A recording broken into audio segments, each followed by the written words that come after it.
December 24-ന് മോദിയുടെ തട്ടകമായ വാരണാസിയിൽ നടത്താൻ ഉദ്ദേശിച്ചിരുന്ന നിതീഷ് കുമാറിന്റെ റാലി ഇപ്പോൾ റദ്ദാക്കിയിരിക്കുകയാണ്. അതിന് പ്രധാന കാരണമായി പറയുന്നത് യോഗി സർക്കാർ അനുമതി നിഷേധിച്ചു എന്നതാണ്. വാരണാസിയിലെ റുഹാനിയയിലെ ജഗത്പൂർ ഇന്റർ കോളേജിൽ ക്യാമ്പസിലായിരുന്നു നിതീഷിന്റെ പരിപാടി പ്ലാൻ ചെയ്തിരുന്നത്.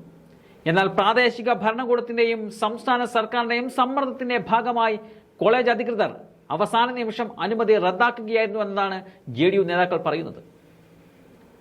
ലോക്സഭാ തെരഞ്ഞെടുപ്പിനുള്ള ഒരുക്കങ്ങൾ നടത്തുക എന്നുള്ള ഉദ്ദേശത്തോടെയായിരുന്നു നിതീഷ് കുമാർ റാലിയുമായി സംസ്ഥാനങ്ങളിൽ ഇറങ്ങാൻ തീരുമാനിച്ചത്. ആദ്യ റാലി ഡിസംബർ 24-ന് മോദിയുടെ തട്ടകത്തിലും രണ്ടാമത്തെ റാലി ജനുവരി 21-ന് ജാർഖണ്ഡിലും നടക്കും എന്നതായിരുന്നു നേരത്തെയുള്ള പ്രഖ്യാപനം.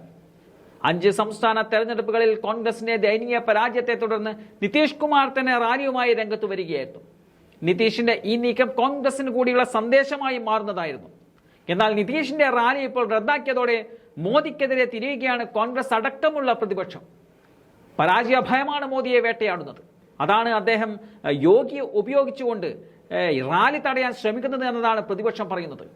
എന്നാൽ ആ ആരോപണം BJP നേതാക്കൾ നിഷേധിക്കുന്നുണ്ട്. അവരുടെ ആവശ്യം നിതീഷ് കുമാർ മോദിക്കെതിരെ വാരണാസിയിൽ മത്സരിക്കണമെന്നതാണ്. ആ വെല്ലുവിളിയാണ് ഇപ്പോൾ കേന്ദ്രമന്ത്രി കൂടിയായ ഗിരിരാജ് സിംഗ് പറയുന്നതും. അദ്ദേഹത്തിന്റെ ഈ വെല്ലുവിളിയിൽ നിതീഷ് കുമാർ പ്രതികരണങ്ങളൊന്നും നടത്തിയില്ല എങ്കിലും JDUവിന്റെ നേതാക്കൾ മോദിയെ ബീഹാറിലേക്ക് ക്ഷണിക്കുകയാണ്. പതിവ് പോലെ 2 മണ്ഡലങ്ങളിൽ മോദി മത്സരിക്കുമ്പോൾ ഒന്ന് വാരണാസിയും മറ്റൊന്ന് എവിടെയാണ് എന്നത് ഇതുവരെയും വ്യക്തമാക്കിയിട്ടില്ല. സൗത്ത് ഇന്ത്യയിൽ ഏതെങ്കിലും മണ്ഡലത്തിൽ എത്തിയേക്കുമെന്ന് മുൻപ് അഭ്യൂഹങ്ങൾ ഉണ്ടായിരുന്നു. എന്നാൽ സൗത്ത് ഇന്ത്യയിലേക്ക് ഇപ്പോഴത്തെ സാഹചര്യം അനുസരിച്ച് മോദി വരാൻ സാധ്യതയില്ല. 2-1 തോറ്റാൽ അത് മോദിക്ക് വലിയ തിരിച്ചടിയായിരിക്കും.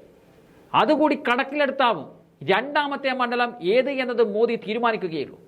ഏതായാലും വാരണാസിയിൽ ഇപ്പോൾ നിതീഷിനെ തടഞ്ഞത് മോദിയുടെ നിറമൽപ്പം മങ്ങാൻ ഇടയാക്കിയിട്ടുണ്ട്.